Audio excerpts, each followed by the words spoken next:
Hello दोस्तों, एक बार फिर से आप सभी का स्वागत है एजुकेशन बाइट पर। मैं आज आपकी शैक्षिक मूल्यांकन जो फर्स्ट पेपर है उसका कुछ आपका रिवीजन कराने जा रही हूँ।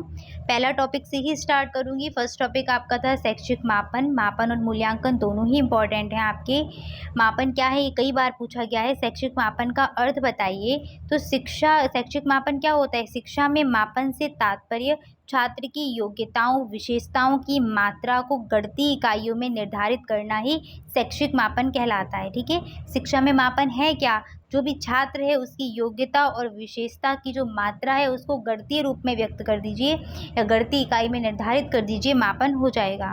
शैक्षिक मापन के अंतर्गत शिक्षा प्रक्रिया से संबंधित किन्हीं व्यक्तियों या वस्तुओं के किसी गुण का वर्णन किया जाता है।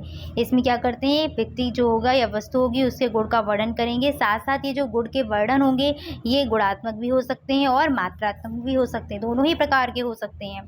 शैक्षिक मापन की परिभाषा आपकी एस स्टीवेंस के अनुसार, जो बहुत ही इम्पोर्टेंट आपकी परिभाषा है, पूछी भी गई है 2-3 बार और आगे भी पूछी जा सकती है, कि मापन किन्हीं निश्चित स्वीकृत नियमों के अनुसार वस्तुओं को अंक प्रदान करने की प्रक्रिया है। किसका कथन है? तो एस स्टीवेंस का है।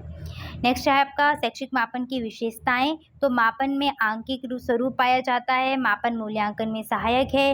मापन के अंतर्गत किसी वस्तु का मापन न करके उसकी विशेषता व गुण का वर्णन करते हैं। मापन वस्तु के परिमाणात्मक होता है। इसमें अनंतता की स्थिति पाई जाती है। कभी कभी यह नहीं माना जाता कि छात्र की संपूर्ण उपलब्धि का मापन कर लिया है। ठीक है, कभी भी इसमें ये नहीं मान सकते कि छात्र की जो भी उपलब्धि है उसका पूरा का पूरा मापन कर लिया।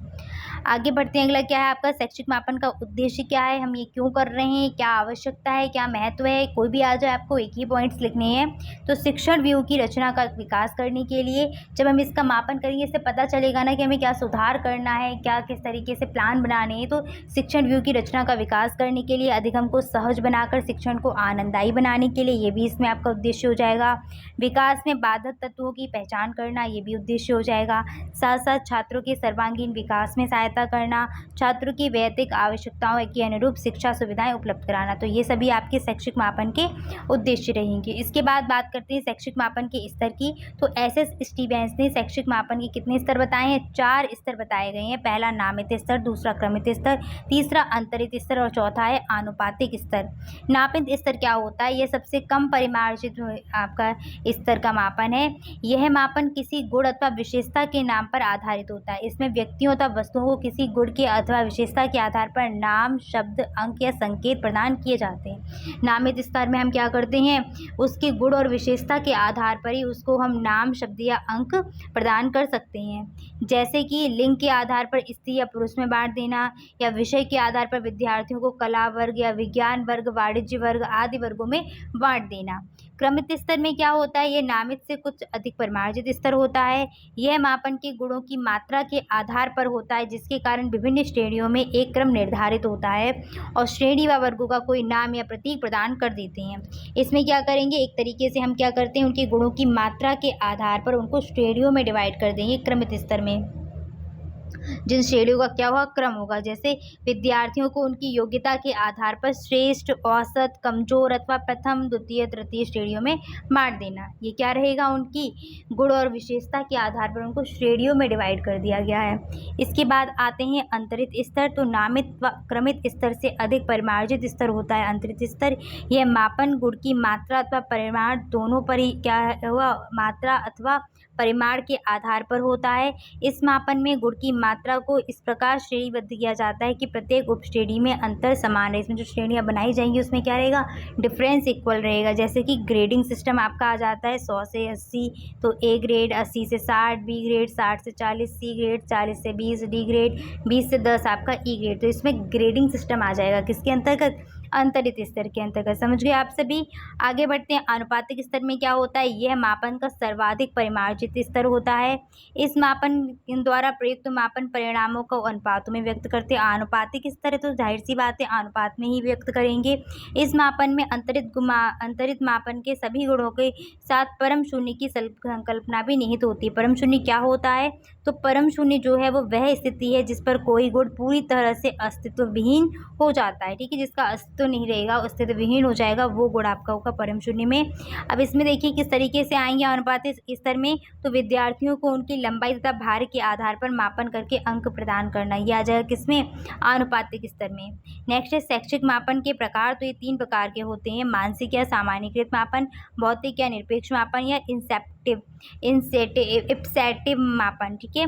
मानसिक मापन क्या होता है, इसके द्वारा व्यक्ति के मानसिक गुणों, आदतों, मनोवृत्ति का मापन किया जाता है। इसका प्रयोग शिक्षा व मनोविज्ञान के क्षेत्र में किया जाता है। इसके परिणामों की व्याख्या गणितीय आधार पर नहीं की जाती। मानसिक मापन में हम करते क्या है, जो भी मनुष्य होगा, जो व्यक्ति या छात्र होगा, उसकी मानसिक गुण और साथ साथ जो उसकी आदतें होंगी, उसकी मनोवृत्ति या भाव ले सकते हो, इसका मापन करते हैं। इसका प्रयोग शिक्षा व मनोविज्ञान के क्षेत्र में किया जाएगा। और साथ साथ क्या रहेगा आपका, इसके परिणामों की जो है वो गणितीय व्याख्या हम नहीं कर पाएंगे। सीधी बात है, मानसिक मापन है तो गणितीय व्याख्या करना असंभव रहेगा। अगला है भौतिक मापन। तो भौतिक मापन क्या होता है, इसमें ऐसी वस्तुओं का मापन किया जाता है जो वातावरण में भौतिक रूप से उपस्थित होती हैं। कैसे, भौतिक रूप में जो प्रेजेंट होंगी वातावरण में, उनका मापन हम करते हैं भौतिक मापन में। इप्सेटिव मापन क्या होता है, तो इप्सेटिव मापन क्या है, इसका प्रयोग सबसे पहले किया था रेमंड कैटल ने। एक कैटल का नाम आप लोगों ने पहले फर्स्ट सेमेस्टर में सुना हुआ होगा। तो कैटल ने इसका सबसे पहले प्रयोग किया था और ये मानसिक मापन के विपरीत है। इसमें व्यक्ति को फोर्स्ड चॉइस दी जाती है और व्यक्ति उन्हीं वरीयता के क्रम प्रदान करता है, ठीक है। उसको क्या है, कुछ चॉइस दी जाएंगी जिसके आधार पर वो क्या है, अपनी चॉइस के अकॉर्डिंग उनको क्रम देगा। ये फर्स्ट नंबर पर, ये सेकेंड नंबर पर, ये थर्ड नंबर पर, ये फोर्थ नंबर पर, इस प्रकार से। शैक्षिक मापन के कार्य क्या क्या हैं, तो इसके कार्य क्या रहेंगे, भविष्यवाणी करना, सलाह करना, निदान करना, ठीक है। निदान में हम करते क्या है, बालक की कठिनाइयों का पता लगाते हैं, ठीक है। तो निदान में क्या हो जाएगा, बालक की कठिनाई का पता लगाना, प्रोत्साहित करना, पाठ्यक्रम शिक्षण विधियों इनमें आवश्यक सुधार करना, ये सभी शैक्षिक मापन के कार्य हैं। इंपॉर्टेंट है, आपसे आवश्यकता महत्व इस तरीके से भी क्वेश्चन यहाँ से जुड़ सकता है इसमें। अगला आपका जो रहेगा वो है मूल्यांकन। सबसे इम्पॉर्टेंट टॉपिक है जहाँ से क्वेश्चन आपके काफ़ी सारे बनेंगे। मूल्यांकन का अर्थ होता क्या है, तो मूल्यांकन अगर आप शब्द देखेंगे तो ये 2 शब्दों से मिलकर के बना है। पहला है मूल्य, दूसरा है अंक। तो मूल्यांकन का शाब्दिक अर्थ यहाँ से क्या बन जाएगा, किसी विषय, वस्तु या व्यक्ति के गुण दोषों का विवेचन करके उसके बारे में सही निर्णय करना या वास्तविक मूल्य का निर्धारण करना ही क्या है, आपका मूल्यांकन है। शिक्षा के क्षेत्र में मूल्यांकन से अभिप्राय क्या है, छात्रों की शैक्षिक उपलब्धि। क्या है शिक्षा के क्षेत्र में मूल्यांकन से अभिप्राय, बालकों की शैक्षिक उपलब्धि। यहाँ से आप डेफिनेशन बना सकते हैं कि मूल्यांकन वह प्रक्रिया है जो यह बताती है कि जो भी वांछित उद्देश्य जिनको प्राप्त करना था वो किस सीमा तक बच्चे ने प्राप्त किए हुए हैं। मूल्यांकन क्या बताएगा, मूल्यांकन यह बताता है कि जो वांछित उद्देश्य उनको किस सीमा तक प्राप्त किया जा चुका है। मूल्यांकन एक व्यापक प्रक्रिया और निरंतर चलने वाली प्रक्रिया है। इंपॉर्टेंट पॉइंट है, एमसीक्यू में आपको यहाँ से क्वेश्चन मिल सकता है और आपका वेरी शॉर्ट में भी पूछा जा सकता है कि मूल्यांकन कैसी प्रक्रिया है, तो आप बताएंगे व्यापक और निरंतर चलने वाली प्रक्रिया है मूल्यांकन। परिभाषा क्या बनेगी इसकी, तो डांडेकर के अनुसार क्या है, मूल्यांकन हमें यह बताता है कि बालक ने किस सीमा तक किन उद्देश्यों को प्राप्त किया है। सेम वही डेफिनेशन थी जो अभी जस्ट आपको बताई थी, याद रखना ये डांडेकर की है। एनसीईआरटी के अनुसार क्या है कि मूल्यांकन एक सतत व व्यवस्थित प्रक्रिया है। इसके द्वारा यह ज्ञात किया जाता है कि उद्देश्य किस सीमा तक प्राप्त किए जा चुके हैं, कक्षा में दिए गए अनुभव कितने प्रभावशाली रहे, शिक्षा के उद्देश्य कितने प्रभावशाली ढंग से पूर्ण हो रहे हैं, ये सभी क्या है आपका इसी में आ जाएगा। डेफिनेशन ये किसकी है, एनसीईआरटी की। आगे बढ़ते हैं, अगला है आपका मूल्यांकन की विशेषताएं। तो पहला है मूल्यांकन उद्देश्यपूर्ण, व्यापक और क्रमबद्ध प्रक्रिया है। मूल्यांकन की प्रक्रिया निरंतर चलती रहती है। यह शिक्षण अधिगम व शैक्षिक प्रक्रिया का अभिन्न अंग है। मूल्यांकन से किसी छात्र के विषय में सार्थक भविष्यवाणी की जा सकती है।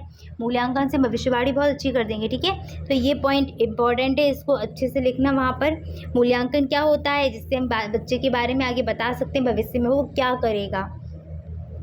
मूल्यांकन एक निदानात्मक होता है और इसका शिक्षण उद्देश्यों से घनिष्ठ संबंध होता है। निदानात्मक क्यों है, इससे हमें पता चलता है कि बच्चे ने क्या कमी की है, बच्चे में क्या कमी रह गई, कहाँ पर उसको चीज़ें समझ में नहीं आ रही हैं, तो ये निदानात्मक का काम भी करेगा। मूल्यांकन का उद्देश्य क्या है, तो अधिगम की प्रेरणा देना सबसे इम्पॉर्टेंट है। प्रेरित करेगा मूल्यांकन, व्यक्तिगत भिन्नताओं की जानकारी मिलेगी कि जो हमने समझाया था वो सारे बच्चों को इक्वल समझ में आया, कि कोई ऐसे बच्चे होंगे जो नहीं समझ पा रहे हैं उस चीज़ को, तो ये व्यक्तिगत भिन्नता की जानकारी भी यहाँ से में मिलेगी। पाठ्यक्रम में सुधार करना भी मूल्यांकन का उद्देश्य है। कि जो भी समय समय पर सुधार रहेगा वो मूल्यांकन के द्वारा रहेगा। शिक्षण की प्रभावशीलता को ज्ञात करना कि जो शिक्षण हम करा रहे हैं उसमें कमी कहाँ पर अगर नहीं हो पा रहा है, मूल्यांकन से पता क्या चलता है कि शिक्षण हमने जो कराया बच्चे को उस तरीका वो तरीका समझ में आ रहा है या नहीं आ रहा है। तो मूल्यांकन से जैसे ही पता चलेगा कि ये तरीका काम नहीं कर रहा है, आप तरीके को चेंज कर देंगे ना, तो वही मूल्यांकन का है कि शिक्षण प्रक्रिया को प्रभावशाली बनाना, परीक्षा प्रणाली में सुधार करना और छात्रों को उपयुक्त निर्देशन देना भी आपका मूल्यांकन का उद्देश्य है।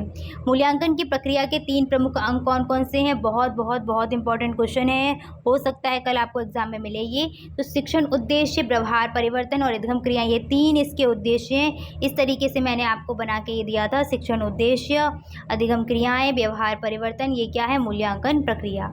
ठीक है, आगे बढ़ते मूल्यांकन के क्षेत्र। तो मूल्यांकन के क्षेत्र को निम्नलिखित प्रकार से बांटा गया था। पहला शिक्षण, दूसरा प्रशासन, तीसरा निर्देशन परामर्श और चौथा भविष्य कथन। शिक्षण के क्षेत्र में आते हैं आपके पाठ्यक्रम, शिक्षण विधि, शिक्षण प्रक्रिया, शिक्षक और शिक्षार्थी। और आपका प्रशासन में आ जाएगा शैक्षिक नीति का निर्धारण करना, वर्गीकरण एवं व्यवस्थापन, परीक्षा एवं मूल्यांकन, प्रमाण पत्रों का वितरण, पाठ्य पुस्तकों की गुणवत्ता का मूल्यांकन और छात्रों का चयन। ये सब क्या है? प्रशासन के क्षेत्र हैं। क्लियर हो गया? आपको इनमें से कुछ नहीं याद करना, बस शिक्षण के क्षेत्रों को याद रखिएगा, काम हो जाएगा। निर्देशन में परामर्श में क्या क्या आएगा? तो विषय व व्यवसाय के चयन हेतु सहायता, निदानात्मक कार्य, शिक्षक प्रशासक एवं आपका जो प्रशासनिक दक्षता की बढ़ाने के लिए परामर्श देना, ये सब इसके अंतर्गत आ जाएगा निर्देशन व परामर्श में। इसके बाद भविष्य कथन की बात करते हैं। तो छात्र की दृष्टि से भविष्य में किस क्षेत्र में सफल होगा, किस कार्य में चयन उसका हो सकता है, क्या करे, तो इसमें आपका भविष्य कथन रहेगा। और शिक्षक को शिक्षण में नवीन आयाम के विकास के लिए भी आपका इसमें आ जाएगा। ठीक है, तो ये कुछ आपकी प्रक्रियाएं रहेंगी इसके अंतर्गत। शिक्षण के क्षेत्र में आपकी 5 आ रही थी, तो बस आपको इनमें याद नहीं करना है, समझ में आना चाहिए थोड़ा सा।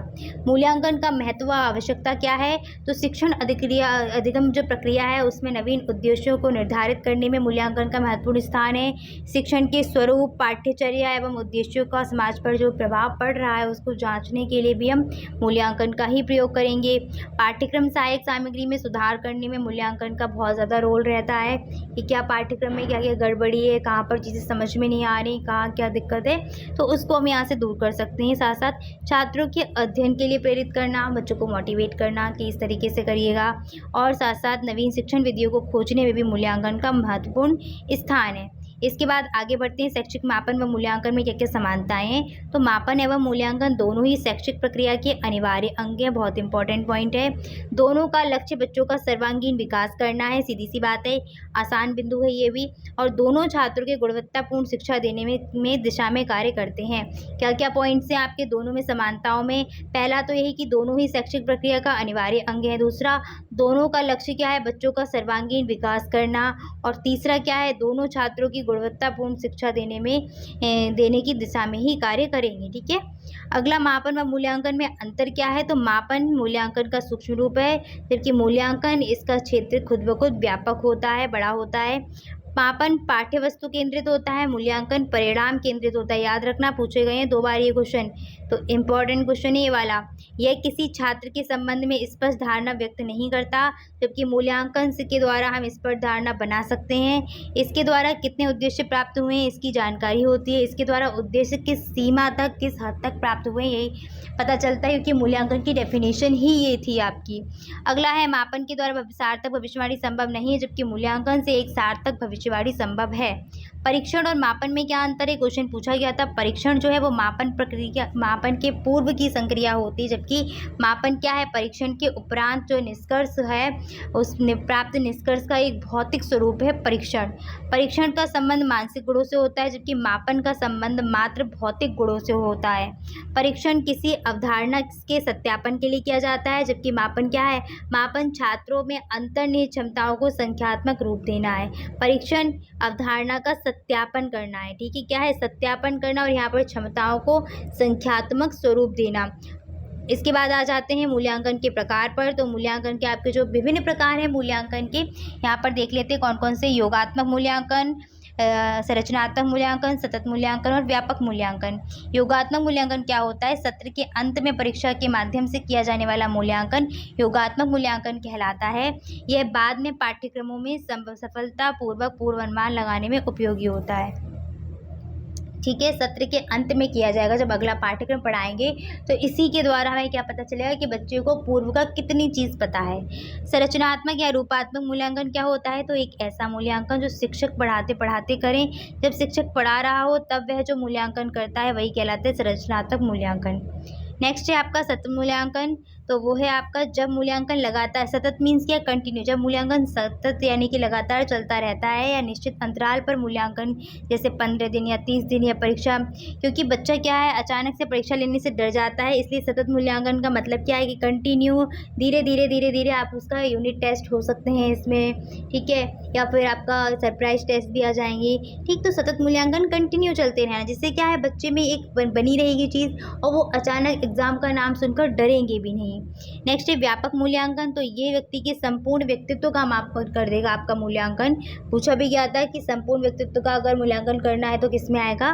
तो वो व्यापक मूल्यांकन है। व्यक्ति के व्यक्तित्व के सभी पक्षों का मूल्यांकन करना ही व्यापक मूल्यांकन कहलाता है। मोस्ट इंपॉर्टेंट लाइन है, ये ऑब्जेक्टिव में 2 बार आई हुई है। यह बच्चों के समस्त कौशलों गुणों का विकास से संबंधित है, जिसमें शारीरिक, मानसिक, सामाजिक और नैतिक विकास भी शामिल हैं।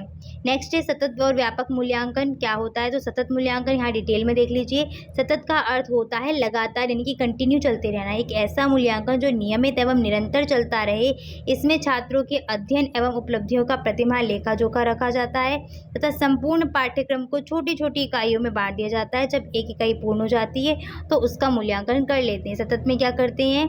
कंटिन्यू करना है तो सबसे पहले हमने क्या किया, उसकी उपलब्धियों का जो लेखा जोखा है प्रतिमाह रखेंगे इसमें, और साथ साथ जो पूरा पाठ्यक्रम है उसको छोटी छोटी इकाइयों में बांटते जाएंगे, पढ़ाते जाएंगे और उसका मूल्यांकन करते जाएंगे। व्यापक मूल्यांकन क्या है? तो जिसमें व्यक्ति के सभी पक्षों का मूल्यांकन किया जाता है वो व्यापक मूल्यांकन होता है। इसमें ज्ञानात्मक पक्ष, भावात्मक पक्ष और क्रियात्मक पक्ष, इन तीनों पक्षों का मूल्यांकन रहेगा।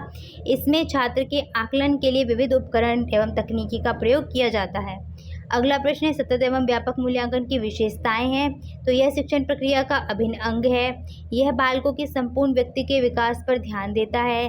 शिक्षकों को फीडबैक देने में भी प्रयोग किया जाता है, जिससे वे अपनी योजना में सुधार कर सकें। इसके अंतर्गत शिक्षण अधिगम प्रक्रिया के समय अधिगम जो है वो कठिनाइयों का निदान करने के लिए, यानी कि क्या की कठिनाई हो रही है उसका पता लगाने के लिए और उसके उपचार को ढंग से करने के लिए भी हम इसका प्रयोग करते हैं।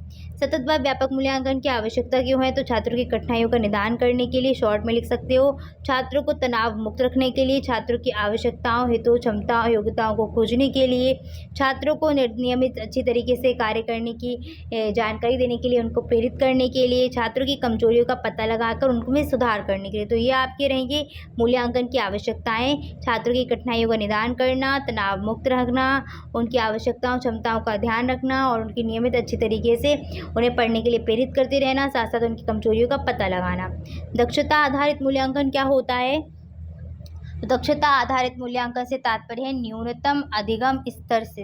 दक्षता आधारित मूल्यांकन में हम क्या करते हैं, इसका मतलब है कि कम से कम उतना ज्ञान उस बच्चे के अंदर आ जाए जितना उस आयु वर्ग या उस स्तर के पर दूसरे बच्चों के पास होता है। जैसे क्लास 1 का बच्चा है और हम देखें उस बच्चे को क्या है कि टेबल आती है 2 की, तो और जो बच्चे हैं मतलब उस स्तर के लिए हमने ये सिद्ध मतलब ये प्रूव कर दिया कि यहाँ पर हमें बस बच्चे में क्या चाहिए कि उसको 1 से लेके 50 तक काउंटिंग नंबर आते हो और 2 से लेके 5 तक टेबल आती हो। तो बच्चा फिर उतनी चीज़ जो है उस क्लास के सारे बच्चों को उतनी चीज़ आनी चाहिए। यही क्या होता है आपका न्यूनतम अधिगम स्तर, ठीक है। उसी आयु वर्ग के बच्चों को उतना काम करना आना चाहिए। किसी कक्षा शिक्षण के अंत में छात्रों द्वारा निर्धारण किए गए व्यवहार को ही अधिगम दक्षता कहते हैं। जैसे कि प्राथमिक स्तर पर कक्षा 1 के छात्र को मैथ्स में जो दक्षता होनी चाहिए, जैसे अंकों का ज्ञान हो गया, अंकों को लिखना, उनका निश्चित क्रम, उनको पहचान लेना, तो ये सब बच्चे में होनी चाहिए। अगर कक्षा 5 का छात्र है तो उसमें मैथ्स में क्या है 3 अंकों की संख्या में 3 अंकों ये संख्या का ही गुणा करना। जैसे आपको 412 में बोल दिया जाए 305 का गुणा करना, ठीक है। रुपए पैसे का हिसाब किताब लगाना, जो दैनिक हैं आप काम रहेंगे मैथ से जुड़े हुए उनको वो कर सकें।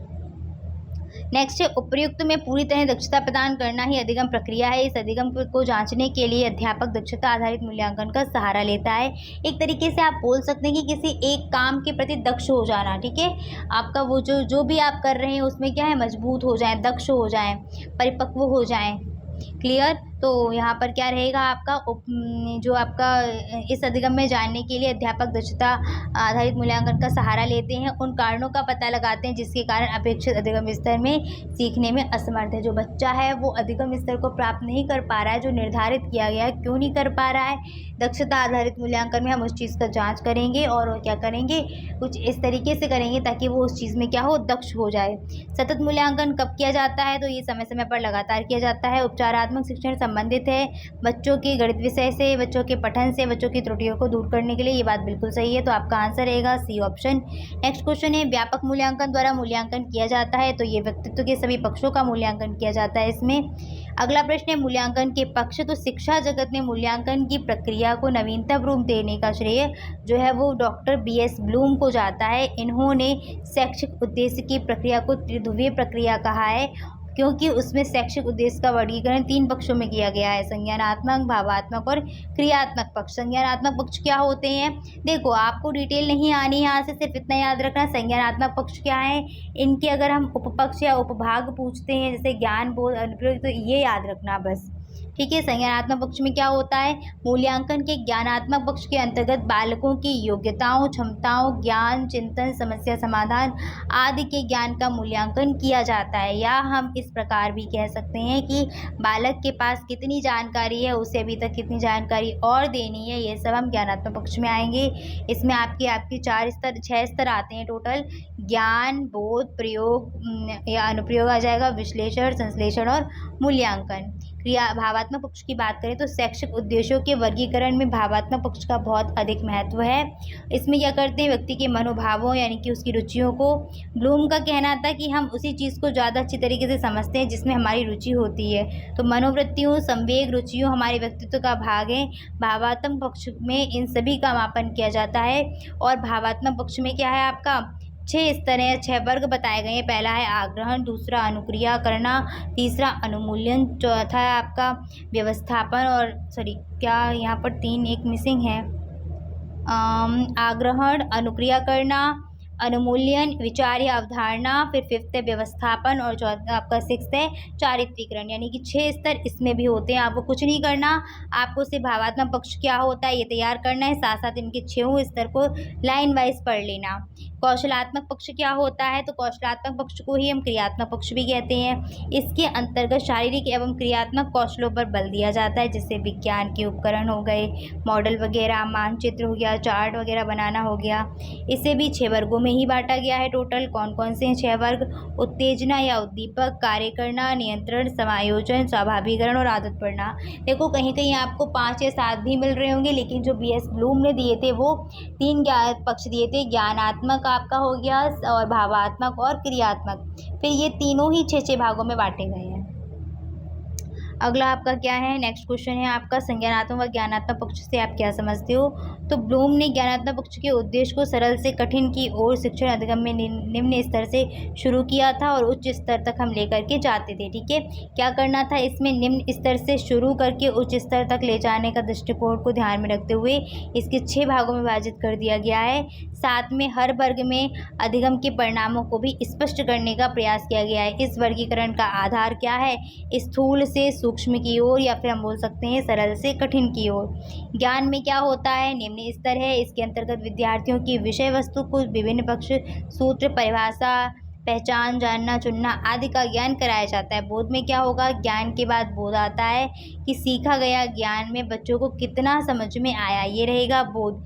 सीखे हुए ज्ञान से वह किसी वस्तु के गुण दोषों की विवेचना कर पा रहे हैं या फिर नहीं कर पा रहे हैं, यही बोध या फिर अवबोध कहलाता है। इसमें तो बस पहचान करना है और इसमें जो भी हम लोग ढूंढ ढांढ के लेकर के आए हैं जो भी चीज़ें, तो उनका हम ढंग से उनकी एक्सप्लेनेशन कर पा रहे हैं या नहीं कर पाएंगे। प्रयोग में क्या आता है, इस स्तर के अंतर्गत बालक के ज्ञान व बोध के द्वारा जो ज्ञान प्राप्त करता है उसका वास्तविक जीवन में प्रयोग कर पाता है, यानी ये आ जाएगा अनुप्रयोग के अंतर्गत। विश्लेषण में क्या होता है, इस सोपान में छात्र का किसी प्रकरण से संबंधित तथ्यों को विश्लेषण करके अंतर करने, उदाहरण, निष्कर्ष करने की योग्यता का मूल्यांकन किया जाता है। क्या करते हैं इसमें, जो भी करेंगे हम विश्लेषण करना है, यानी कि जो भी उस टॉपिक से जुड़ी हुई चीज़ें हैं उनका बार बार क्या करना, ऑब्जर्व करना, तुलना करना और उन चीज़ों से एक कंक्लूजन निकालना, निष्कर्ष निकालना। संश्लेषण में क्या होता है, इस व्यवस्था में छात्रों में नवीन योजना के संगठन की योजना बनाना, समग्र संप्रेषण उत्पन्न करना, मूर्त संबंधी की खोज करना आदि योग्यताओं का मूल्यांकन किया जाता है। ठीक है, सृजित करना या संगठित करना आपका संश्लेषण में रहेगा। मूल्यांकन क्या होता है, तो ये उच्चतम स्तर है। निम्नतम स्तर में आपका क्या आ जाएगा, ज्ञान आ जाएगा, क्योंकि ये सबसे पहले तो निम्न स्तर में ज्ञान है और उच्चतम स्तर में क्या रहेगा, मूल्यांकन। इसके अंतर्गत मूल्य निर्धारण, औचित्य स्पष्ट करना आता है और छात्रों की मूल्यांकन क्षमता के बारे में विचार किया जाता है। किसमें आएगा, मूल्यांकन में। ये उच्चतम स्तर है किसका, आपका ज्ञानात्मक पक्ष का। आगे बढ़ते हैं, अगला आपका टॉपिक क्या है, मूल्यांकन के विविध प्रकार। तो यही याद रखना है, इसमें आपका सबसे पहले आती है मौखिक परीक्षा। इसमें क्या होगा, ये ग्लाइडाइट्स जो थे इन्होंने मौखिक परीक्षा का प्रारंभ किया था और सुकरात ने इसको एक महत्वपूर्ण स्थान दिया है, इसको प्रचलित और कर दिया। यह प्रविधि मुख्यतः वैयक्तिक होती है। इसमें छात्र से मौखिक रूप से प्रश्न करके और उसके ज्ञान, अभिव्यक्ति की क्षमता एवं उसके आत्मविश्वास को परखा जाता है। क्लियर हो रही है बात। मौखिक परीक्षा क्या होती है, इसमें जो भी चीज़ें होंगी बच्चे के सामने पूछी जाती हैं उससे। और किसने शुरू की, ग्लेडाइट्स ने की, बाद में सुकरात ने इसको आगे बढ़ाया था। मौखिक परीक्षा का उद्देश्य क्या है, तो बच्चों में विचार शक्ति, कल्पना शक्ति का विकास करना, स्मरण शक्ति का विकास करना, रचनात्मक एवं एकाग्रता का विकास करना।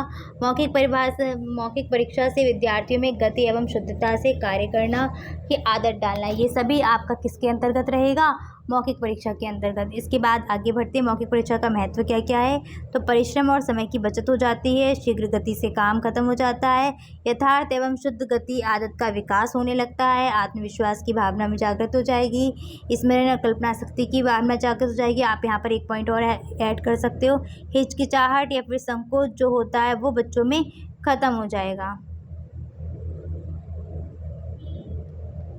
अगला है मौखिक परीक्षा के गुण, ये निदानात्मक कार्यों के लिए उपयोगी है, आत्मविश्वास बढ़ाती है, आत्मविश्वास को सरलता से मापन हो जाता है। ये परीक्षाएं मुख्यतः व्यक्तिगत होनी चाहिए और भविष्यवाणी हम मौखिक परीक्षा से कर सकते हैं। इसके दोष क्या क्या हैं, तो विश्वसनीयता और वैधता का अभाव रहता है इसमें, समस्त विषयों स्तरों पर इसका प्रयोग हम नहीं कर सकते, जैसे आपका मैथ्स वगैरह हो गया, संकेत वाली चीज़ें होंगी, वहाँ कैसे करेंगे इसका प्रयोग।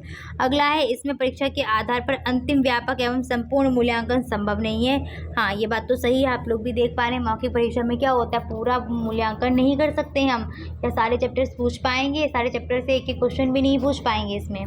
अगला क्या है, पक्षपात की संभावना अधिक रहेगी, वो जाहिर सी बात है, आप जानते हैं इंटरव्यू में कितना घपला चलता है, यानी कि मौखिक परीक्षा ही होगी एक तरीके से ना, वो स्कूलों में भी ऐसे होते हैं आपके कहते हैं जो प्रैक्टिकल वगैरह मौखिक परीक्षा ही मान लीजिए, क्या कितना कुछ चलता है उसमें। तो इसमें क्या रहता है आपका पक्षपात की संभावना रहेगी और साथ साथ व्यक्तिगत परीक्षा लेने में समय बहुत लगता है, एक एक बच्चे का अगर हम कराएंगे तो टाइम लगेगा इसमें। आगे बढ़ते हैं, अगली है लिखित परीक्षा। वर्तमान समय में लिखित परीक्षाओं के माध्यम से मूल्यांकन बहुत अधिक प्रचलित है। मौखिक परीक्षा की अपेक्षा लिखित बात जो है वो अधिक स्थायी होती है। पत्र, निबंध, कहानी, संवाद, उपन्यास, कविता, विधाओं, इन सब का क्या है, लिखित रूप में ही, और ये हमें क्या करती हैं, आकर्षित भी करती हैं। लिखित परीक्षा के लिए प्रश्नों का निर्माण में छात्रों की आयु, रुचि एवं पाठ्यक्रम का ध्यान रखा जाता है। अगला है लिखित परीक्षा के उद्देश्य, तो शुद्ध अक्षर विन्यास का ज्ञान कराना, बच्चों के वर्णों को ठीक ठीक बनावट लिखना सिखाना, सुंदर लेख का अभ्यास कराना, वाक्य रचना के नियमों से परिचित कराना, विषयानुकूल भाषा शैली का प्रयोग करना सिखाना, अपने अनुभवों को लिखने की योग्यता विकसित करना। ये सारे के सारे क्या है, लिखित परीक्षा के उद्देश्य क्या क्या है, शुद्ध अक्षर विन्यास ज्ञान कराना, वर्णों को ठीक ठीक लिखना यानी कि उसकी बनावट ठीक ठीक लिखना सिखाना, सुंदर लेख का अभ्यास कराना, वाक्य रचना के नियम जो रहते हैं उनसे परिचित कराओ, और जो विषय है उसके अनुकूल भाषा शैली का प्रयोग करना सिखाना, साथ साथ अपने अनुभव यानी कि अपनी मन की बात को भी उनको लिखना आना चाहिए। जाएंगे। लिखित परीक्षा या अभिव्यक्ति का क्या महत्व है? तो भाषा के दो रूप होते हैं, एक तो लिखित और दूसरा मौखिक। अतः भाषा पर पूर्ण अधिकार करने की दृष्टि से लेखन कौशल का विकास आवश्यक है। लिखित परीक्षा में होता क्या है, जो भी चीज़ें, जैसे अगर आप लिखित को लेंगे, अगर जो आपके बहुत पुराने पुराने महाकाव्य वगैरह हो गए वो लिखे हुए नहीं होते तो क्या उनकी अभी तक कोई भी कॉपी बची हुई होती, तो लिखित लिखने से क्या होता है, जो उस टाइम का साहित्य या जो भी चीज़ें वो बनी रहेंगी। तो वही यहाँ पर है, लेखन कौशल क्या रहेगा आपका, एक तरीके से आवश्यक रहेगा। अगला है आपका आधुनिक शिक्षा प्रणाली की मुख्य विशेषता परीक्षा है। लेखन के द्वारा बच्चों की योग्यता का मूल्यांकन किया जा सकता है। संपूर्ण मूल्यांकन हो जाएगा एक टेस्ट पेपर बनाने के बाद। बालक की शैक्षिक प्रकृति का मूल्यांकन लिखित अभिव्यक्ति द्वारा होता है। और अगला क्या है, शिक्षण ग्रहण करते समय पठित सामग्री को संगठित करके प्रश्नों का उत्तर तैयार करना, पाठ का सार लिखना, गृह कार्य आदि लिखना लिखित अभिव्यक्ति की आवश्यकता होती है। ठीक है, लिखित परीक्षा में हम यही तो करते हैं कि जो भी चीज़ें दी गई हैं उनको समझो और अपनी भाषा में, अपने ही मनोभावों में उन विचारों को व्यक्त करें। साक्षात्कार यानी कि इंटरव्यू क्या होता है? साक्षात्कार अंग्रेजी रूपांतरण है किसका?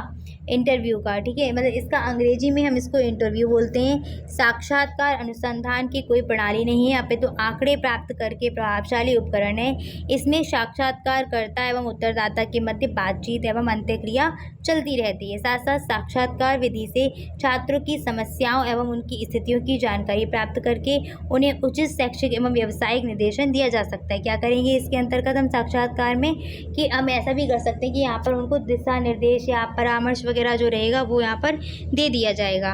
अगला है साक्षात्कार का उपयोग एवं महत्व क्या है? तो लोगों को लिखने की अपेक्षा बात करना अधिक पसंद करते हैं। ठीक है, बहुत से लोग होते हैं ना कि जिनका कहते हैं लिखना पसंद नहीं है, लेखन नहीं है, तो वो साक्षात्कार को अधिक महत्व देते हैं। बच्चों, शिक्षित भाषा की कम जानकारी रखने वाले व्यक्तियों एवं असामान्य मस्तिष्क वाले व्यक्तियों के लिए भी यह उपयुक्त है। जो अशिक्षित हैं, लिखना आप नहीं जानते हैं, तो वो बोल कर आपको बता पाएंगे। ठीक है, वो भी इसमें आ जाएगा। अगला रहेगा साक्षात्कारकर्ता की तकनीक जो है वो लचीली होती है। ये आवश्यकता के अनुसार प्रश्नों में बदलाव कर सकता है।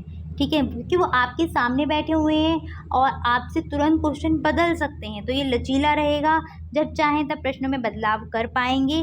इसके बाद इसका प्रयोग विद्यार्थियों के शैक्षिक एवं व्यावसायिक परामर्श देने हेतु भी हम प्रयोग करते हैं। इसका शोध अध्ययनों में भी इसका यूज़ किया जाता है, इस उपकरण का। साक्षात्कार के प्रकार, तो ये दो प्रकार के होते हैं, एक संरक्षित साक्षात्कार या मानकीकृत साक्षात्कार और दूसरा अमानकीकृत। मानकीकृत में क्या होता है, इसके उद्देश्य के आधार पर प्रश्नों का चयन साक्षात्कार होने के पूर्व ही कर लिया जाता है। इसमें सभी विषयों या साक्षात के लिए प्रश्न वही रहते हैं, परंतु प्रश्न के पूछने का क्रम साक्षात्कृत के उत्तर के आधार पर निर्धारित होता है। ठीक है, उत्तर पर आधारित रहेगा।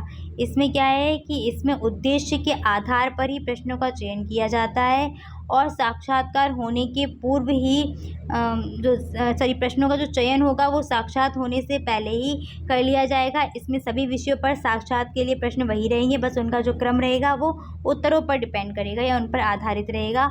अमानकीकृत में क्या होता है, इसमें साक्षात्कार के समय ही प्रश्न की आवश्यकता अनुसार बदलते रहते हैं, यानी कि आवश्यकता अनुसार उनका चयन किया जाता है। इसमें साक्षात्कार को परिस्थितिजन्य प्रश्नों से पूर्णतः स्वतंत्र रखते हैं। ठीक है, परिस्थितिजन्य प्रश्नों को पूछने की पूर्ण स्वतंत्रता रखते नहीं है। परिस्थिति से जुड़े हुए क्वेश्चंस यहाँ पर, यानी कि कोई भी सिचुएशन दे दी गई उससे जुड़े हुए क्वेश्चंस यहाँ पर पूछे जाते अमानकीकृत में। ठीक है, कोई भी कंडीशन वो आपको एक दे देंगे और आपको उस पर एक्सप्लेन करना होगा।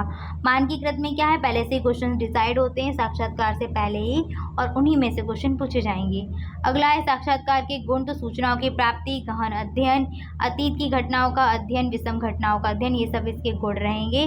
इसके दोष की बात करें तो पक्षपात पूर्ण हो सकता है, ये तो जाहिर सी बात है।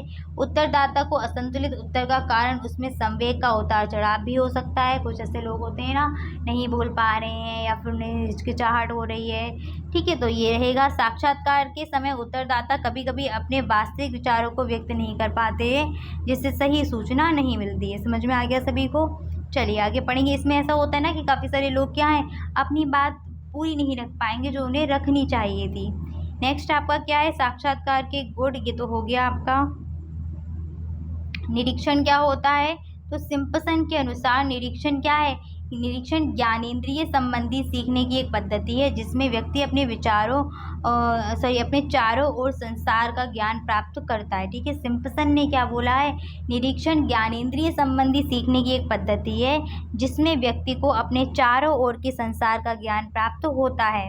निरीक्षण पद्धति का प्रयोग क्या है, छात्रों को जिन घटनाओं, स्थान व परिस्थिति का निरीक्षण कराना है उनका पूर्वावलोकन अध्यापक को कर लेना चाहिए। ठीक है, निरीक्षण पद्धति का प्रयोग यहाँ पर लिखा हुआ है कि छात्रों को जिन घटनाओं, स्थान व परिस्थिति का निरीक्षण कराना है उसका पहले अध्यापक क्या करें, निरीक्षण पहले करके आए, जिससे क्या है कि वहाँ पर जो भी असुविधा रहे या जो चीज़ कम है वहाँ पर ऑलरेडी हो जाए। तो पहले शिक्षक उस चीज़ को ऑब्जर्व करके आए कि क्या क्या चीज़ें यहाँ पर हैं, उसके बाद छात्रों को वहाँ लेकर के जाएं। निरीक्षण के समय अध्यापक व छात्रों के मध्य प्रश्न का आदान प्रदान होता रहने चाहिए, जिससे क्या है निरीक्षण की प्रक्रिया निष्क्रिय ना होकर सक्रिय हो जाएगी। क्वेश्चंस बच्चे पूछते रहेंगे या टीचर पूछते रहेंगे, तो इससे क्या है आंसर भी मिलते रहेंगे और दोनों ही एक्टिव रहेंगे। विचार विमर्श के बाद अध्यापक द्वारा निरीक्षित सामग्री के ऊपर छात्रों से निबंध लिखवाना चाहिए, उसके बाद उस पर विचार विमर्श किया जाना चाहिए जिसमें अध्यापक को सक्रिय भूमिका निभानी चाहिए। बच्चों से ये पूछना चाहिए कि आपने क्या देखा, क्या किया, ऐसा क्यों था। तो इससे क्या है कि बच्चे भी सक्रिय रहेंगे। साथ साथ आप निबंध लेखन भी करा सकते हैं, जिससे क्या है बच्चे अपने अपने मन की बात अलग अलग सब लिखेंगे। निरीक्षण के उद्देश्य अध्यापक व छात्रों को स्पष्ट होने चाहिए। ठीक है, इसके बाद आते हैं निरीक्षण की विशेषताएं क्या क्या हैं। तो इस विधि में छात्रों में गंभीर चिंतन, तर्क एवं निर्णय करने की शक्ति का विकास होता है। इसके प्रयोग से छात्रों की विषय वस्तु से संबंधित प्राथमिक जानकारी आसानी से प्राप्त हो जाती है। ज्ञानेंद्रियों की सक्रियता बढ़ती है। साथ साथ यह छात्रों के स्वतंत्र विकास पर बल देती है। अतः छात्रों में स्वतः ही स्वाध्याय की क्षमता उत्पन्न होने लगी। किसके द्वारा, निरीक्षण के द्वारा। आगे बढ़ते हैं, अवलोकन क्या है। तो अवलोकन पद्धति का आशय क्या है कि किसी क्षेत्र विशेष का अध्ययन वहाँ के सर्वेक्षण की सहायता से करना। अवलोकन में क्या करना है, हमें किसी एक विशेष एरिया का हम जो परीक्षण करेंगे, निरीक्षण करेंगे, वो किसी की सहायता से करेंगे। इस उद्देश्य से स्थानीय वातावरण के विविध पक्षों का सुगमता से अध्ययन किया जा सकता है। साथ साथ हम क्या करेंगे, यहाँ पर सामाजिक अध्ययन विषय के लिए यह पद्धति विशेष उपयोगी है। ये इम्पॉर्टेंट पॉइंट है, इसको ध्यान रखना। और इसके बाद उदाहरण देख लो किस तरीके से। तो किसी छोटे क्षेत्र के भौतिक, सामाजिक, ऐतिहासिक, सांस्कृतिक, मानवीय, आर्थिक तत्वों के सर्वेक्षण करने के लिए कक्षा के विद्यार्थियों को 5-6 समूहों में विभाजित किया जा सकता है। प्रत्येक समूह को एक तत्व, एक पक्ष, एक विषय में जानकारी एकत्र करने का उत्तरदायित्व दे दीजिए। उन्हें स्पष्ट किया जाएगा कि पक्ष विषय से संबंधित किन किन सूचनाओं को एकत्रित करना है, कैसे एकत्रित करना है और फिर उस पर संक्षिप्त विवरण किस प्रकार से तैयार करना है।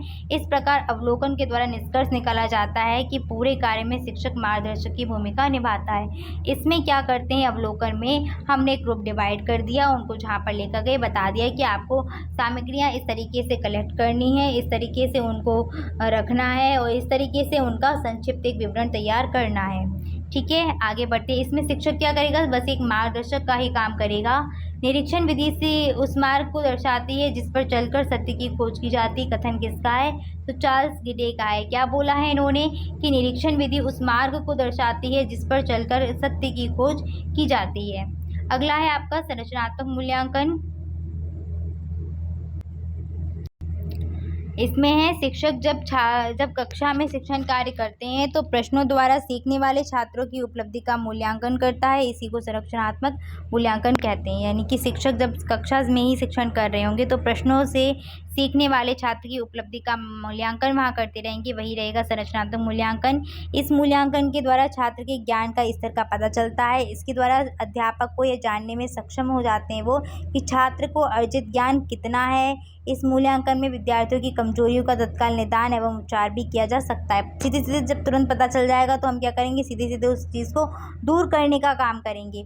इस प्रकार के मूल्यांकन में बच्चों के व्यक्तित्व, सामाजिक गुणों, जीवन कौशलों, अभिवृत्तियों, अभिरुचियों, प्रदर्शन, नृत्यकला, गायन, चित्रकला आदि का मापन किया जाता है। फॉर एग्जाम्पल, खाना बनाते समय बीच बीच में खाना चखना, कैसा बना है, कि हम कैसा खाना बनाना सीख रहे हैं, संरचनात्मक मूल्यांकन ही रहेगा आपका। ठीक है, योगात्मक मूल्यांकन में क्या होता है? योगात्मक मूल्यांकन अंतिम निर्णय हेतु तो प्रयोग किया जाता है ताकि उस विधि को ग्रहण करके यथावत रखें या नहीं। सत्र के अंत में बताया था आपको, यह मूल्यांकन छात्र और अध्यापक दोनों को ही सूचना प्रदान करता है ताकि इस विधि से प्राप्त सूचना के आधार पर बच्चों को ग्रेड प्रदान किए जा सकें। इस मूल्यांकन में हम काम खत्म करके हम उस काम को जांचते हैं और फिर बच्चों ने कितना सीखा वो यहाँ पर देखेंगे। एग्जाम्पल क्या है? टीचर बच्चों को भ्रमण पर ले जाता है, बाद में भ्रमण से आने के बाद भ्रमण से संबंधित प्रश्न करता है, जो यह योगात्मक मूल्यांकन में आ जाएगा, क्योंकि प्रश्न कार्य के बीच में ना पूछकर अलग या बाद में पूछे जा रहे हैं। क्या करते हैं योगात्मक में? जो भी है टॉपिक हम घुमाने ले गए बच्चों को, उस एरिया की बच्चों ने सारी चीज़ें देखी और जब हम वापस लौट के आए तो हमने वहीं से क्वेश्चन पुटअप कर दिए। यही चीज़ आ जाएगी योगात्मक मूल्यांकन में। परीक्षण क्या होता है? तो परीक्षण के बिना हम समझ नहीं सकते कि कोई व्यक्ति किस प्रकार का है। अगर किसी व्यक्ति को कोई कार्य सौंपते हैं तो वह पहले ये जांचते हैं कि वह कार्य करने में सक्षम है या फिर नहीं है। ठीक है, गवर्नमेंट भी हमें तभी नौकरी देती है जब हमारा परीक्षण कर लेती है प्रतियोगी परीक्षाओं के माध्यम से। तो परीक्षण में है क्या? टेस्टिंग एक तरीके से, कि जो काम हम करने जा रहे हैं वो काम करने में सक्षम हो या नहीं हो। तो जब चेक कर लिया जाएगा, टेस्ट कर लिया जाएगा कि आप सक्षम हैं, तो आपसे वो काम कराया जाएगा। यही क्रिया क्या है? परीक्षण कहलाती है। थॉर्नडाइक के अनुसार जब हम परीक्षण का प्रयोग करते हैं तब हम इस बात का निश्चय करना चाहते हैं कि विशिष्ट प्रकार की शिक्षा प्राप्त करने का उपरांत व्यक्ति ने क्या सीखा। थॉर्नडाइक ने क्या बोला है कि जब हम परीक्षण का प्रयोग करते हैं तब हम इस बात का निर्णय करते हैं, इस बात का निश्चय पहले से ही कर लेते हैं कि विशिष्ट जो शिक्षा है वो किस हद तक या किस विशिष्ट प्रकार की शिक्षा प्राप्त करने के उपरांत व्यक्ति ने क्या सीखा, यानी किस हद तक क्या क्या चीज़ें सीख ली हैं। परीक्षण से आशय ज्ञान, कौशल, योग्यता और शारीरिक स्वास्थ्य आदि का अंकन करना है। ठीक है, ये भी चीज़ अच्छी है आपकी, इसको भी तैयार करो। क्रॉनबैक ने कहा है 2 या 2 से अधिक व्यक्तियों के व्यवहार का तुलनात्मक अध्ययन करने की व्यवस्थित प्रक्रिया को ही हम परीक्षण कहते हैं। क्या बोला है क्रॉनबैक ने? 2 या 2 से अधिक व्यक्तियों के व्यवहारात्मक तुलनात्मक अध्ययन की जो व्यवस्थित प्रक्रिया है तुलना करते हुए, वही कहलाता है आपका परीक्षण। नेक्स्ट है उत्तम परीक्षण की विशेषताएं। मोस्ट इम्पॉर्टेंट क्वेश्चन है। वैधता, विश्वसनीयता, वस्तुनिष्ठता, विवेचन शक्ति और मानक।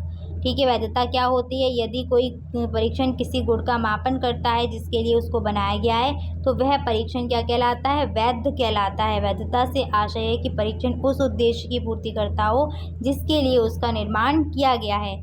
विश्वसनीयता क्या होती है? तो यदि एक परीक्षण को एक ही समूह में दोबारा प्रयोग किया जाए।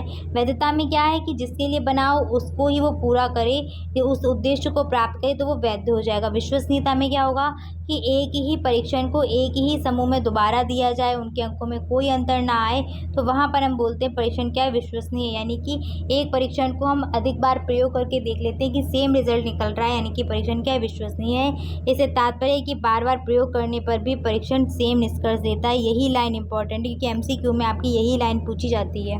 नेक्स्ट है, जैसे परीक्षण में किसी विद्यार्थी ने गणित में 40 अंक प्राप्त किए, कुछ दिन बाद वही परीक्षण दोबारा लेने पर भी यदि उसको लगभग इतने ही अंक प्राप्त हो रहे तो हम कह पाएंगे कि परीक्षण क्या है?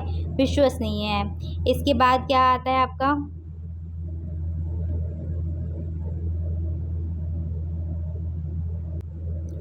वस्तुनिष्ठता। तो वस्तुनिष्ठता में जांच कोई भी करे, विद्यार्थी को हर बार उतने ही प्राप्तांक मिले जितने उसको मिलते हैं। अंक देते समय व्यक्तिगत मत बनो।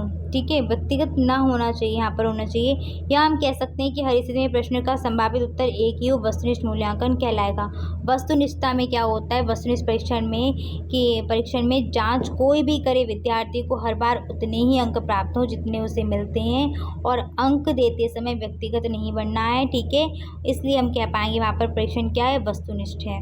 विवेचन शक्ति क्या होती है? तो एक परीक्षण तभी विवेचनकारी माना जाएगा जब वह अधिक उपलब्धि और कम उपलब्धि वाले बच्चों में क्या है? भेद करने की क्षमता रखता हो। जैसे कि यह बता सके एक विद्यार्थी 75 अंक प्राप्त कर रहा, दूसरा 50, वह गुण, कौशल, उपलब्धि या योग्यता के आधार पर उच्च, मध्यम, कमजोर वर्ग की श्रेणी में व्यक्त कर दिया जाए, तो ये विवेचन शक्ति में आ जाएगा। मानक क्या होता है?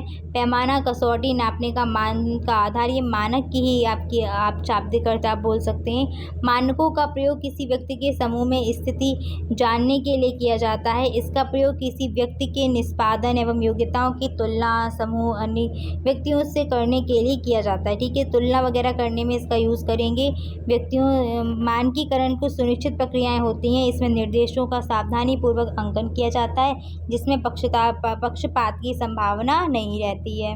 अगला है उत्तम परीक्षण की व्यवहारिक विशेषताएं क्या है। उद्देश्यपूर्णता, मितव्ययता, व्यापकता, सुगमता, सर्वमान्यता, यही आपकी हैं उत्तम परीक्षण की विशेषताएं। अब उद्देश्यपूर्णता क्या है कि प्रत्येक परीक्षण किसी एक उद्देश्य बनाए जाते हैं, विशिष्ट उद्देश्य या विशिष्ट कारण से, तो परीक्षण का निर्माण उद्देश्यपूर्ण ही होता है। उत्तर परीक्षण का निर्माण तभी संभव होगा जब हमारे पास कोई उद्देश्य या लक्ष्य या समस्या होगी। ठीक है, तो उद्देश्यपूर्णता है क्या आपकी कि जो विशिष्ट उद्देश्य का निर्धारण कर परीक्षण हम एक बनाते हैं, वही कहलाता है उद्देश्यपूर्णता। मितव्ययता क्या होती है कि एक परीक्षण समय धन की दृष्टि से मितव्यय, यानी कि मितव्यय क्या होने का मतलब क्या है कि एक जगह पर यूज़ कर रहे हैं, बाद में वो अलग जगह पर भी काम आ जाए। ठीक है, यानी कि उसको इस तरीके से उसका निर्माण किया जाए कि धन और समय दोनों की ही बचत हो। अगर एक क्लास में यूज़ हो रहा है तो वही चीज़ दूसरी क्लास में भी यूज़ हो जाएंगी आपकी। व्यापकता क्या होती है, तो व्यापकता से आशय ऐसे प्रश्नों को स्थान दिया गया है यहाँ पर। व्यापकता का आशय ऐसे प्रश्नों को से है जो इस क्षेत्र में समस्त पहलुओं का मापन करते हैं। व्यापक है ना, मापन करेंगे समस्त पहलुओं का, व्यवहार के विस्तृत रूप से प्रदर्शित कर सकते हैं और लक्ष्य को प्राप्त कर सकते हैं। तो व्यापकता में क्या आ जाएगा, जो विस्तृत रूप से सभी पक्षों या सभी पहलुओं का मापन करेंगे। सुगमता क्या होती है, तो सुगमता अच्छे परीक्षण का एक गुण है। परीक्षण, प्रशासन, अंकन और व्याख्यान तीनों दृष्टि से क्या है, सुगम होना चाहिए, इजी होना चाहिए। सर्वमान्यता क्या है, तो एक अच्छे परीक्षण की विशेषता इसकी सर्वमान्यता है कि परीक्षण ऐसा हो कि उसका प्रयोग उन समस्त व्यक्तियों पर और परिस्थितियों में किया जा सके जिन पर उसका मानकीकरण है। ठीक है, तो सामान्यता क्या हो जाएगी, जिसके लिए बनाया जा रहा है उन सभी पर हम उसको प्रयोग कर लें। यही अच्छे परीक्षण की विशेषता है। उत्तम परीक्षण की विशेषता नहीं है, बहुत इंपॉर्टेंट क्वेश्चन है, एमसीक्यू में काफ़ी बार आया है, बस ऑप्शन चेंज कर देते हैं। वैधता, विश्वसनीयता, वस्तुनिष्ठता, कठोरता, तो यही हो जाएगी आपकी। प्रश्न पत्र निर्माण क्या है, तो ब्लूप्रिंट याद रखना है इसके लिए। प्रत्येक लक्ष्य की पूर्ति के लिए व्यक्ति या संस्था के द्वारा प्रत्येक स्तर पर एक योजना बनाई जाती है, जिसे भारत सरकार द्वारा बनाई गई पंचवर्षीय योजना, हर एक योजना बनाई जाती है। सेम इसी प्रकार से छात्रों के मूल्यांकन के लिए परीक्षण का निर्माण किया जाता है, जिसके अंतर्गत विभिन्न पक्षों का मापन हेतु प्रश्नों को समुचित स्थान प्रदान करने हेतु योजना तैयार की जाती है। इस प्रकार से प्रश्नों का चयन किया जाता है। प्रश्न में निर्माण में कहेंगे सबसे पहले ब्लूप्रिंट बनाते हैं। अच्छा, इसकी प्रक्रिया के 4 मुख्य सोपान देख लो, इंपॉर्टेंट क्वेश्चन है, ये पूछा जाएगा आपसे। सबसे पहला है योजना बनाना, इसके बाद प्रश्नों की रचना करना, प्रश्नों का चयन करना और परीक्षण का मूल्यांकन करना। ब्लूप्रिंट मोस्ट इंपॉर्टेंट टॉपिक है आपका ये। ब्लूप्रिंट क्यों प्रयोग करते हैं, तो प्रश्न पत्र के निर्माण के लिए यूज़ करेंगे इसका। ब्लूप्रिंट में अंकों का विभाजन, प्रश्नों की रचना, प्रश्न पत्र का निर्माण का आधारशिला, प्रश्नों के प्रकार, पाठ्य सामग्री आदि का विवरण प्रस्तुत किया जाता है। ब्लूप्रिंट प्रश्न पत्र निर्माण में गाइड के रूप में कार्य करता है। यह अधिगम उद्देश्यों को मूल्यांकन से जोड़ता है। ठीक है, यह शिक्षकों को पाठ्यक्रम में अपेक्षित दिशा निर्देश प्रदान करेगा, निर्देशन की रणनीतियों को डिजाइन करेगा, इन सब में सहायता करेगा, हेल्प करेगा। यानी कि हमें ब्लूप्रिंट में करना क्या है, एक शब्द में अगर मैं बोलूँ तो प्रश्न पत्र निर्माण की प्रक्रिया ही क्या है, ब्लूप्रिंट है। सब कुछ ध्यान रखना है, प्रश्न की रचना, प्रश्नों का स्तर, ठीक है, पाठ्यक्रम से है या नहीं, ये सारी चीज़ों को आपको ध्यान में रखना पड़ेगा। प्रश्न पत्रों के निर्माण करते समय किन किन बातों का ध्यान रखना है, अगला पॉइंट तो आपका यही था, बता देते हैं फटाफट से। परीक्षा से बालक को किस योग्यता का मापन किया जा रहा है, यह स्पष्ट होना चाहिए। प्रश्न पत्र सरल व आसान भाषा में होना चाहिए, भाषा क्या हो, इजी हो, कॉम्प्लिकेटेड ना हो, ताकि बच्चों को समझ में नहीं आ रही है। प्रश्न पत्र विषय वस्तु पर आधारित होना चाहिए। प्रश्न पत्र हल करने के लिए दिशा निर्देश स्पष्ट होना चाहिए। प्रश्न पत्र की समयावधि निश्चित होनी चाहिए। प्रश्न पत्र का निर्माण छात्रों की समझ सूझबूझ पर आधारित होना चाहिए। ठीक है, एक आप ऐड कर सकते हैं कि स्तर के अनुकूल भी होना चाहिए। निदानात्मक शिक्षण क्या है, मोस्ट इम्पॉर्टेंट है आपका निदानात्मक शिक्षण, और मोस्ट इम्पॉर्टेंट है उपचारात्मक शिक्षण।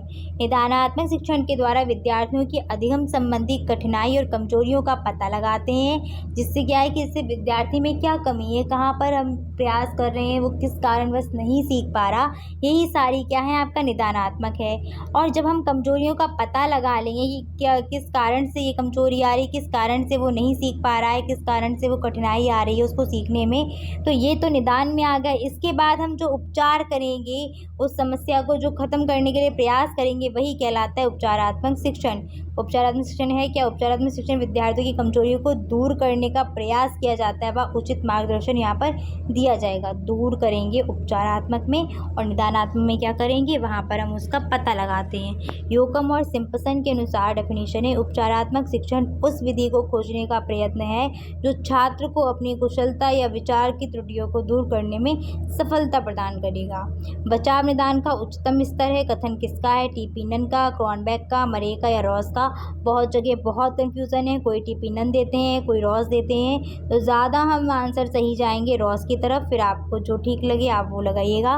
नेक्स्ट क्वेश्चन है, उपचारात्मक शिक्षण संबंधित है बच्चों को गणित विषय के शिक्षण से, बच्चों में पठन का विकास करने से, बच्चों की त्रुटियों को दूर करने के लिए, बच्चों में को अंग्रेजी भाषा के शिक्षण के लिए। तो सीधी सी बात है, ये बच्चों की त्रुटियों को दूर करने के लिए प्रयोग करते हैं किसका? उपचारात्मक शिक्षण का। आगे बढ़ते हैं, अगला आपका है क्वेश्चन क्रियात्मक अनुसंधान। बहुत ही इंपॉर्टेंट टॉपिक है ये। क्रियात्मक अनुसंधान वह अनुसंधान है जिसमें विद्यालय की कार्यप्रणाली में सुधार लाने, सामाजिक समस्याओं का समाधान ढूंढने, औद्योगिक समस्याओं के निदान का प्रयास, इन सभी में ये किया जाता है क्रियात्मक अनुसंधान में। अब ये होता क्या है? तो इसका जो मेन उद्देश्य वो क्या है? सैद्धांतिक ज्ञान के आधार पर जो हमारी व्यवहारिक समस्याएं हैं उनको दूर करना या उनका समाधान करना। किसके आधार पर? सैद्धांतिक ज्ञान के आधार पर। और अपनी समस्याओं को दूर करना या उनका उपाय ढूंढना या उनका समाधान करना ही किस में आ जाएगा? क्रियात्मक अनुसंधान में। गुड महोदय के द्वारा कहा गया है कि शिक्षकों, पर्यवेक्षकों और प्रशासकों के द्वारा अपने निर्णयों, प्रक्रियाओं को गुणवत्ता में सुधार हेतु जो अनुसंधान या शोध किया जाता है वही कहलाता है क्रियात्मक अनुसंधान। स्टीफन एम कोरे के अनुसार क्रियात्मक अनुसंधान वह अनुसंधान है जिससे कोई व्यक्ति अपने उद्देश्यों को अधिक प्रभावी ढंग से प्राप्त करने में सक्षम होता है।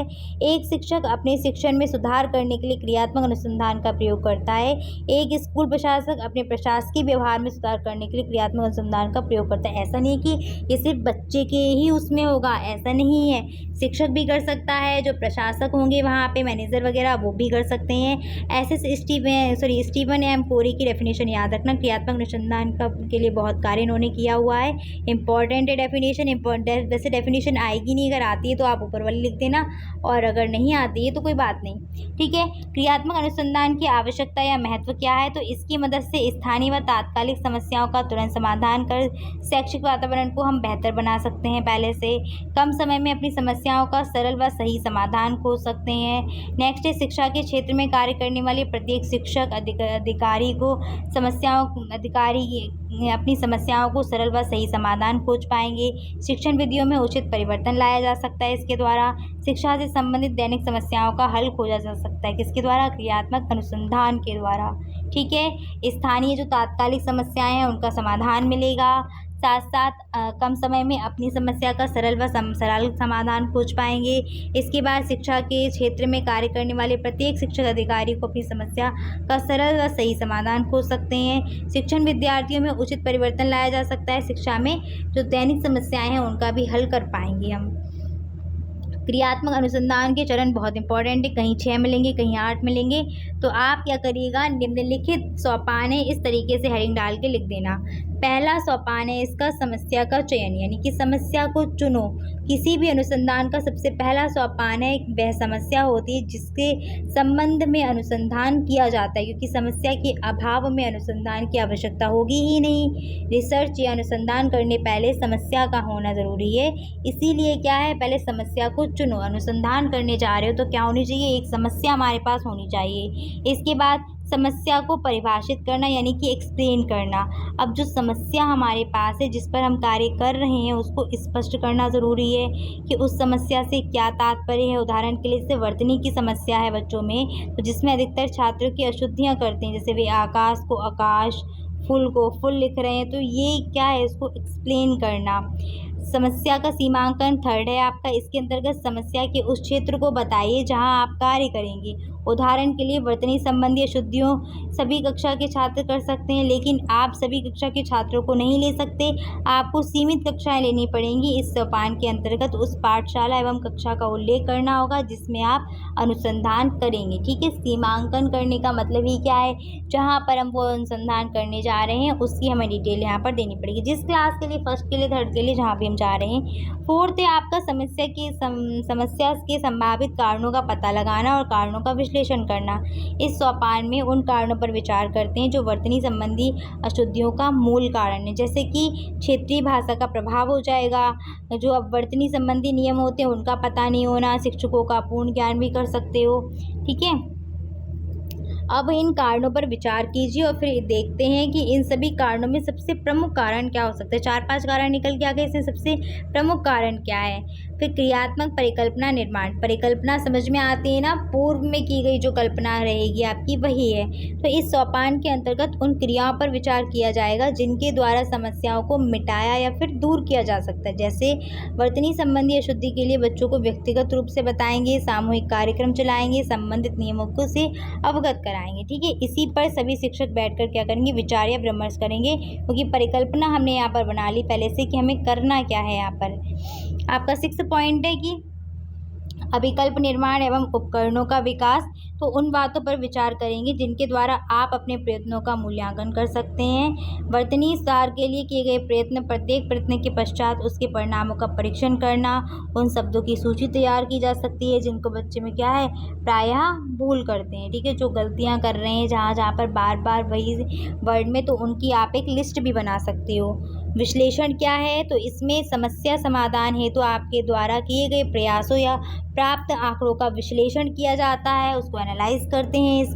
इसमें सांख्यिकी की गणना के आधार पर यह ज्ञात कर सकते हैं कि आपके द्वारा जो छात्र वर्तनी संबंधी अशुद्धियों में कितना सुधार कर पा रहे हैं, कितना उनमें चेंजेस आ रहे हैं, कितने परिवर्तन कर पा रहे हैं। विश्लेषण है ही क्या, एनालाइज करना। अगला है निष्कर्ष, इसके बाद कंक्लूजन पर पहुंचेंगे। इसके अंतर्गत आप अपने द्वारा वर्तनी सुधार के प्रयत्नों में जिस निष्कर्ष पर पहुंचे उसका उल्लेख कीजिए। बताइए कि विद्यार्थियों में क्या परिवर्तन आए। ठीक है, निष्कर्ष में कितना वो कर पाए, कितना सीख पाए, ये सब कुछ बताना पड़ेगा। फिर क्वेश्चन है आपका, क्रियात्मक शोध करने का अधिकार है केवल शिक्षकों एवं प्रशिक्षकों, प्रधानाध्यापकों को, शिक्षकों, प्रधानाध्यापकों और छात्रों को, शिक्षकों, प्रधानाध्यापकों, छात्रों व ABSA को, तो सभी को हो जाएगा। ये आंसर रहेगा फोर्थ ऑप्शन, सभी को। क्रियात्मक शोध के प्रवर्तक हैं SS स्टीवेंस, स्टीफन एम कोरे, GS हेम्स्टेड या ब्रडफील्ड। तो ये तो स्टीफन एम कोरे हैं, फटाफट से पता ही होंगे आपको। अच्छा आंसर क्वेश्चन था, आया हुआ है। कार्य क्षेत्र से संबंधित समस्या के कारणों को जानने व समाधान हेतु किया जाने वाला शोध कहलाता है।